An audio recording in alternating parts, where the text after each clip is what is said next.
Welcome, my friends, to Inside the Minds of Authors. I'm DC Gomez, and I'm thrilled you're joining me today for a fun conversation with a passionate author. We're kicking off the program, like it's our tradition, with a short reading from the feature book.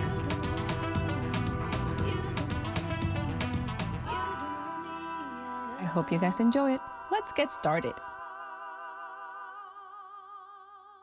My name is Kate Risse, and I am going to read from my novel that just came out in June. The novel's called Inland, and it is a story about catastrophic rise in sea level along the entire eastern seaboard. The protagonist of my story, Juliet, is stuck on a barrier island in the panhandle of Florida on the Gulf Coast. And she's separated from her 16-year-old son, Billy. He is in the family home in Boston. The water's rising, the house is collapsing, and no one really knows what's going on. In the opening chapter, Juliet and her friend Martin have been stuck on this barrier island on the Florida Panhandle, and they can't get off because the water is so high, and there's a lot of precipitation. In this chapter, they finally find a way to get off with Juliet's mother. They need to head north to Boston to figure out what's going on. Martin also has 2 daughters and a wife, and he does not know where they are either. There is a boat captain named Carl in this scene, and also an island manager named Duncan. At a brief pause in the rain, Martin, my mother, and I wedge ourselves into Duncan's banged up dark green F-150 pickup. Its oversized tires suspend the cab above the floodwaters, making it possible to ferry us to the boat. "It's now or never," says Duncan, wading through knee-deep water in his black rubber boots, scooping my mother's dog, Pepper, into his arms and placing her on my mother's lap. We pull away from the indigo beach house on stilts, unmooring ourselves from its vanishing stability. The marsh on either side swelled overnight and merged with the Gulf, swilling tobacco-brown water into our path, disfiguring the road and washing away the last bit of serenity that has shined so hard on this island. "What's going on, Duncan?" my mother asks as the truck lurches over submerged potholes. "A whole lot of water." "I see that. From where, though?" Duncan has nothing to say as the truck bounces us through bloated lagoons that spill across sugar-white sands, leaching into the clear emerald waters of this central stretch of the Florida Panhandle. Somehow we make it to the dock.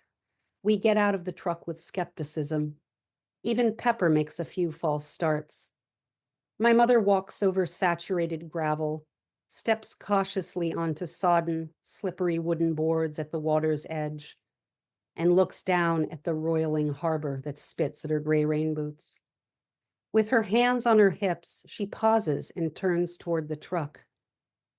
"No need to grab my bags, Dunk," she calls to him. "Don't do something stupid," I warn her as the rain picks up again. "I'm alone here most of the year anyway, with Duncan, Carl, Gypsy, and the doctor. Don't tell me what to do." "The water's rising," I shout through drizzle as Martin and Duncan head down the ramp to the boat, their arms full of luggage, leaving me and my mother on the upper wharf. She smiles, grasps both my hands, and looks into my eyes with a selfless resolution that marks the beginning of our separation. "As with the phones, Juliet, and so much else, no one really knows anymore. I'm not crossing without you. You need to go home to your children." She smiles again, her heavy eyelids straining to convey some cheer. "I'll be fine. The waters have risen before and then they recede."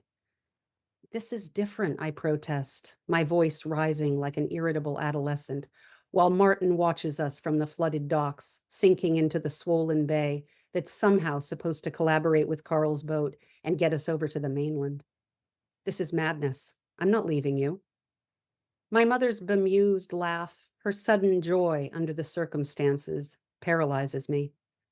I stare at her as she puts one hand on the sopping wooden railing and with the other waves to Carl, the boat captain, as though she's simply picking up a delivery of fresh Gulf shrimp, which she does on Saturday afternoons, or her mail on Wednesday mornings. Martin walks back up the ramp towards us in his determined way, oblivious to the flooded, slippery wooden under his rain boots, arms swinging industriously, his steadfast gaze on my every movement.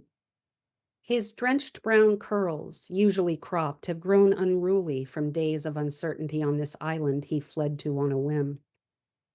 As he approaches, I can see the Daltons sitting on the two seats under the awning of the cabin cruiser, glaring impatiently at us. Carl at the helm waves for me to hurry. Martin reaches for my elbow to pull me toward the boat, but my mother gets to me first with a quick embrace. "Godspeed," she whispers. "Don't look so worried. Duncan will take care of me." From the bobbing boat through the spray that splashes my rain boots and soaks my jeans, I watch her practical denim, yellow Gore-Tex, and red bandana fade into the fog. Her dog, Pepper, disappears against the shoreline, and the rain begins to beat against the fiberglass boat and canvas awning, like bored fingertips on a desktop. The Daltons have taken the two seats in the cabin behind Carl, so Martin and I stand to their left. We hold tight to a metal bar screwed into the bulkhead as the boat surges forward, soars through the air, and slams back against the whitecaps. The sonar isn't working. Carl squints as he strains to see through the mottled glass and overgrown strands of his damp blonde bangs that have fallen over his brow. "I got this," he says to no one in particular, rage in his rural southern drawl, his teeth grinding. Looking over my shoulder at the shore again, I fight back nausea. I can't spot my mother's red bandana, can't catch my breath. Dog Island is just a cottony thread behind us now, the distance between me and my mother an expanding chasm. And because of what happened a few days ago with the pounding rain and swells off the Gulf that swallowed the base of the Indigo Beach House, inundating the shore, reaching Tallahassee, and pushing Martin south to Carabel and across the bay, I imagine that Carl won't make this journey again for a long time.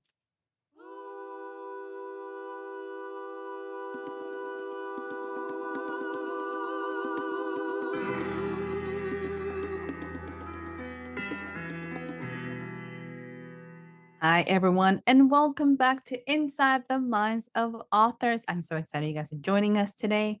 Welcome another fabulous author with really exciting books. I'm hoping you guys are ready for this conversation. If you're new to the podcast, go ahead and subscribe. You do not want to miss a single episode. We have amazing authors Monday nights here for your listening pleasure. So we're going to get started. Hello, Miss Kate. How are you? I'm great, DC. How are you? I am wonderful. I have questions, so we're going to just jump right in. Let's start with the book. Where did this idea come from? And can you tell us more about the book? What is it? Yeah, it's something called cli-fi, which is climate fiction. And it turns out it's quite a robust genre these days, as you can imagine. I have been going back and forth to this area of the Panhandle since I was little. My mother lives down there part of the year. And in the last several years in my journeys there, I have noticed a lot of weather. I started the book in September of 2018. And about exactly a month later, Hurricane Michael roared in. It was the first category 5 in this area of the Panhandle, and it left catastrophic damage. Houses there on the beach near us were there one day, and then they were gone the next after the hurricane. I mean, they were literally obliterated with nothing left. So seeing this sort of compelled me to continue with my fictional account of rising seawater and warm weather and lots of precipitation.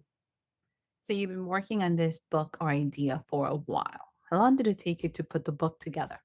From start to finish, I would say 5 years. I started it in 2018. I worked on it, but it really wasn't until COVID that I was able to really delve into it. I've had the same writing group for 35 years. That doesn't mean that I've been writing with them every single year since. It sort of ebbs and flows depending on what people are working on. But during COVID, we met. We had met right before COVID in person as I was starting this. And then when COVID came along, we switched onto Zoom and we worked together for a year.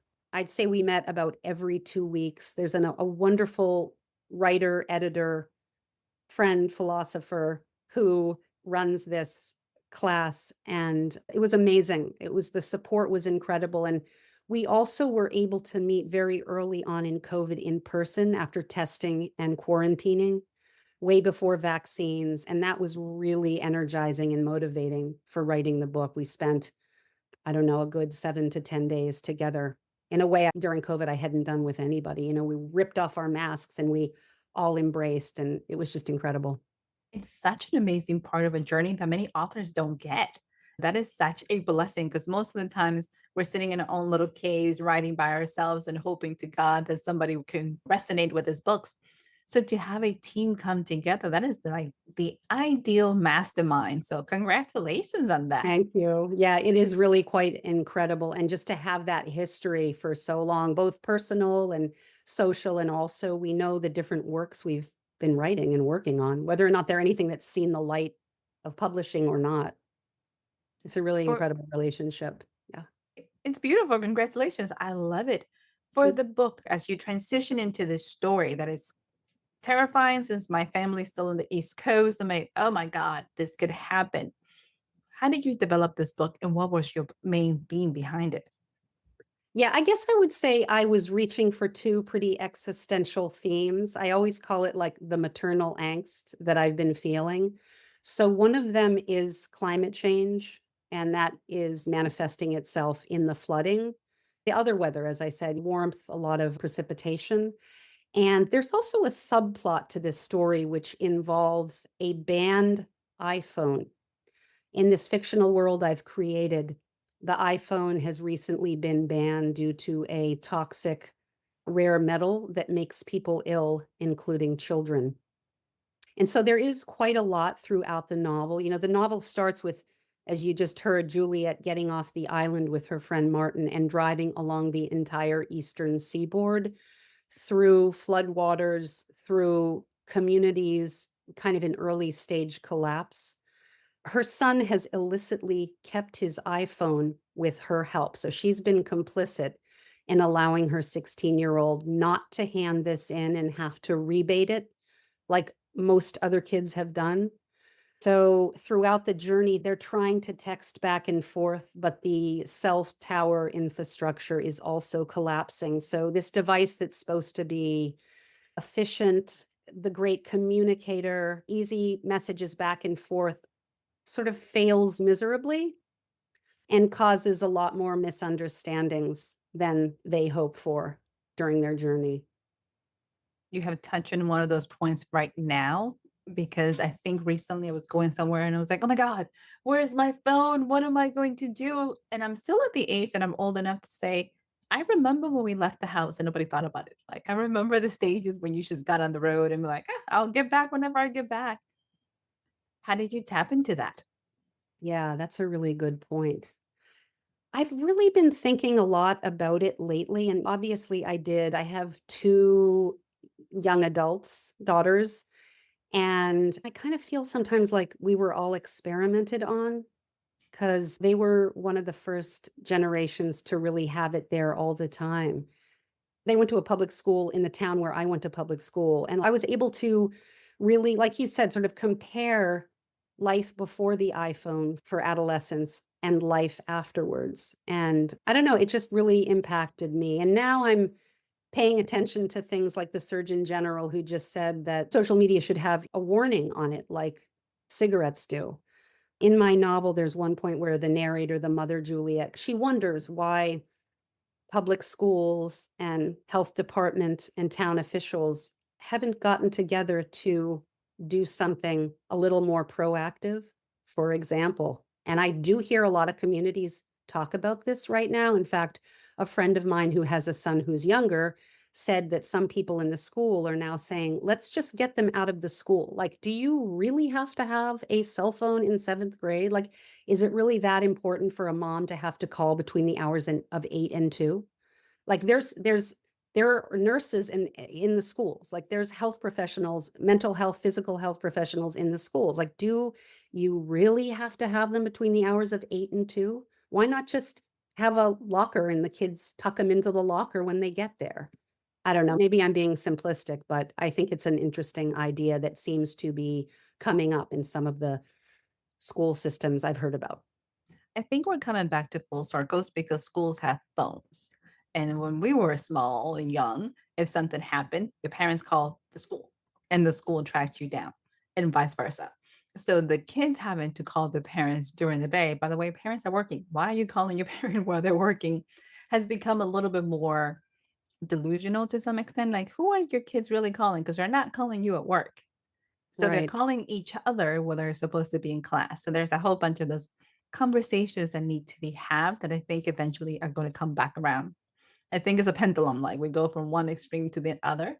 Eventually we'll come back in the middle. So I'm kind of excited. I'm glad you tackled this in the book. What made you put it in there? I think it's just like the maternal angst of like what's going on and how are we managing this and why aren't we managing it better? And when you were just saying if there's a problem, the parents call the school, or even vice versa. If there's a medical issue or a mental health issue, there are specialists there in the school and they can call the parents. One thing that happens when kids have access to that phone all the time, if there's a slight problem, you got to call somebody, whether it's a friend or a parent, and figure it out and work it out. And I think it takes away agency from children to learn to manage it on their own. Maybe I had some of those problems when I was in public school too, but I didn't have this thing I could whip out. So I had to take a breath and say to myself, geez, how am I going to get out of this? Or how am I going to solve this? A little bit of time goes on and you manage it and you figure it out and you work it out with the people whom you have the conflict with. If it was more of a serious issue when I was younger, then the teachers would know and they would contact somebody in my family. So that's another downside. We had a way of teaching kids problem solving skills because they had to figure it out and they had to take responsibilities and they had to be able to say, hey, I have one of the best case scenarios that my friend says her son is 17, he's in a job, and they emailed him the direct deposit. And he never checked the email. So he didn't get paid for a month. And she's like, I'm not upset. You need to be doing this. And he's like, but the teachers tell me when I have an email and they remind me. And she goes, it's called adulthood. It's not going to happen. Get under Very good. so it was such an amazing way because she's very much expensive lesson for you because it hurts because you work for a month without getting paid. But this is a lesson. You now need to start getting on the boat. So I like the fact that we took all those lessons as a learning step. And nowadays, I think sometimes we're not giving our kids enough of those steps to learn because we're trying to protect them from everything. Yeah, I was just going to say on the other side of it for us, it's like, oh my God, I got to fix it. I got to fix it, or I'm going to get another phone call. It's like, what can I do to fix it? What can I do to fix it? And sometimes, just take a breath. And sometimes these things work themselves out. Sometimes other kids get involved and they can help the child figure it out, or the child can do it on her own time. Yeah, I agree. It's a good lesson, not a sweet lesson, but hey, it's the lesson nevertheless. Yeah, Tell me, dear, is this a standalone novel? You're looking to make it a series? that's a good question. I have had some people say, hey, maybe there could be a sequel, just because the ending does leave the reader a little bit on the edge. I don't want to give it away. It's hard to describe without giving it away, but it does not feel exactly at the end like all the issues have been solved. Let's put it that way. And I think there's a little bit of hope in the end because I've moved a little bit away with this novel from the common doom and gloom of some of the cli-fi novels, right? We're all used to the dystopic, apocalyptic novels about calamity. But there is a little bit of hope at the end of my novel. I don't completely 100% solve the issues. So perhaps there is a sequel in it. I like. It's fun to have it open-ended to kind of going, you could go somewhere. You Yeah. mentioned being writing for 30 years. What else have you published? Can you tell us a little bit about that? I teach at a university. So I started out with this writing group when I was in my 20s, and I did publish some short stories. Then I moved into academia. I won't bore you with that. But so I did publish a lot of academic articles on Latin American literature and culture. With my writing group, early on I did the literary stuff. Now I'm doing the novel and maybe a next one. Between that was sandwiched the academic writing. You have a very diverse range of works. That's really impressive. It's like, oh, that's definitely touching all over the place. What Yeah, I know. Yeah, exactly. I don't know if that's a blessing in disguise or, it's fun. It's fun. So the question would be, which one do you enjoy or do you enjoy it all? Yeah, that's a great question because I think they're really different. The earlier academic stuff I was doing required a lot of research. It required knowing like what the most recent studies are on whatever you happen to be writing about. It was literary, it was politics, it was history. I really liked history. Fiction is so liberating. Like even if I'm writing on something, I haven't written about fantasy. And actually, that's an important point I do want to bring up. I very much have situated my fictional world in 2026. It's not like I'm writing in 2050 and people are, I don't know, flying around in special heat vehicles or something like that. It really feels like you're in the here and now. And that's really important. So, in terms of the difference between what I wrote before and what I'm writing now, it's nice to have the broad ability to create with the fiction, but I still have to keep it realistic because it is a realistic novel. So I do like to write about what feels like a real world in 2026, but having that creativity to, to push the boundaries of what exactly has happened in the news, say. What advice would you give an up and coming author who's interested in just jumping in? That's a great question. I would say number one, you really have to feel this like in your soul. This hasn't happened with my writing group, but I think sometimes when you are getting help and support with other people, sometimes you feel a little pressure maybe from other people who say, oh, well, you should go in this direction and you should read this and maybe you could do this. But that's all great and everything, but you do have to have a solid sense of what you want to write about. You have to feel it really intrinsically in your soul. And then often it does require some sort of research. Not that necessarily sitting down in a library and like reading a book, but keeping your eyes open and really paying attention to what's going on. It's some really good advice. I think sometimes we feel, like you said, the pressure of trying to comply and just conform to what's popular or whatever's out there that you tend to lose sight of like, why did you start it? And what made you excited about this book beforehand? So that's really good. Yeah, yeah, you really do have to kind of think independently. And like you said, people are definitely looking at the market all the time. I've heard so many times like, oh, that's such a popular topic. You should write about that. Or, oh, but of course that is important, but also it has to be in you. You have to like it. You're going to be living with this manuscript for a while. Like, pick something you enjoyed. Also, carve out time. It's really important. I got up at 4 in the morning. I really like the early mornings. Mine usually would be 6. I don't know if I can pull that 4. I was like, "Ooh, Miss Kate, that's commitment." I don't know if I'm that committed. Let's aim for 6. I think my soul might be okay with that. Yeah, I mean, it also may be like, 10 in the morning or 4 in the afternoon, but if you can carve out a decent amount of time, because I do think it does take time to kind of like situate and get into it and then allow yourself to have that block of time. That's a decent amount of time, more than 40 minutes if you can. I don't know. That's just how I work. Other people maybe can go at it here and there like that. Yeah. It's a good way to get immersed in your story, so absolutely. So, Miss Kate, where can our listeners find you, where they can learn more about the books? Where are the books located? Tell us. Sure.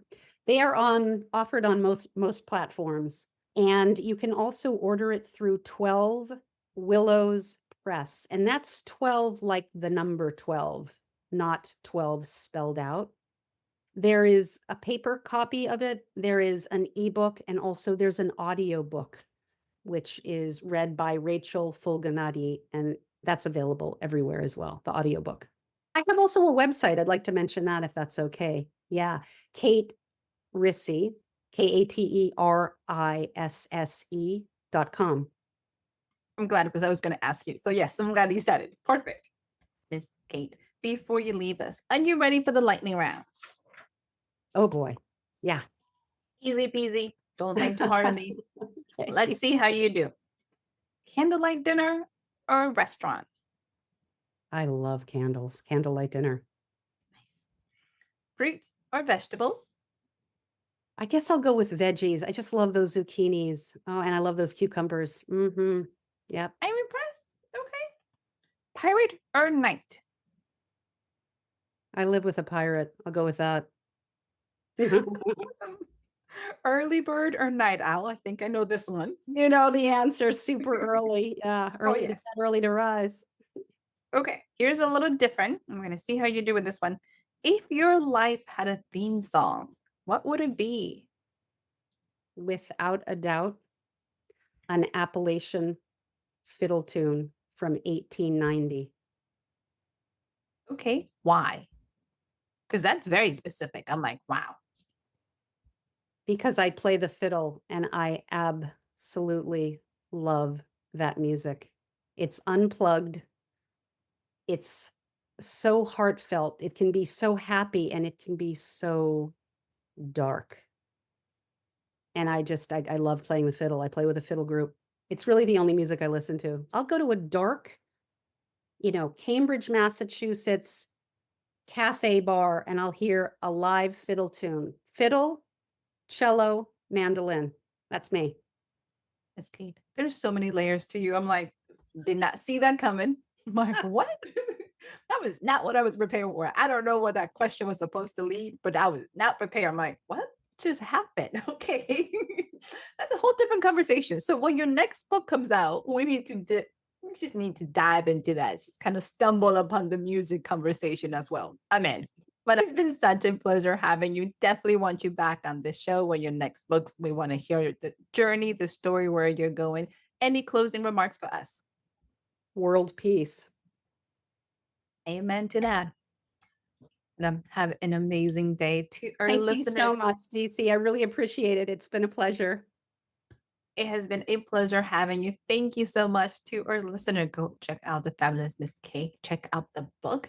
Go down this journey, or just check out the audiobook. You're gonna love it. Remember, we'll be back next week on Monday nights with another amazing author. So remember to subscribe. Bye, everyone.